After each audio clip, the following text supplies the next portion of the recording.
तर उद्धव ठाकरेंनी महाकुंभात जायला हवं होतं, पाप धुतली गेली असती असं शहाजी बापू पाटलांनी म्हटलंय। फडणवीसांच्या पाठीत खंजीर खुपसल्याचं पाप धुतलं गेलं असतं। शहाजी बापू पाटलांनी उद्धव ठाकरेंवर ही जहरी टीका केली आहे। तर संजय राऊत बुद्धिभ्रष्ट झालेला माणूस असल्याची टीका देखील शहाजी बापू पाटलांनी केली आहे। आदित्य ठाकरे आणि उद्धव साहेब प्रयागराजला गेले, महाकुंभ मेळाव्याला गेले नाही। त्याला कारण खरं तर असं असावं की ते मॅडम सोनिया गांधी आणि शरदचंद्र पवार साहेबांना घाबरत असावे।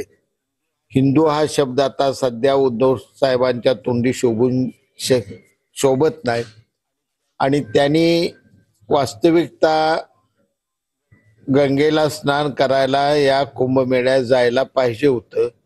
19 साली फडणवीस साहेबांच्या पाठीत मारलेला खंजीराचं पाप थोडं तरी धुवून निघालं असतं। बुद्धिभ्रष्ट झालेला राजकारणातला हा एक माणूस समजेल।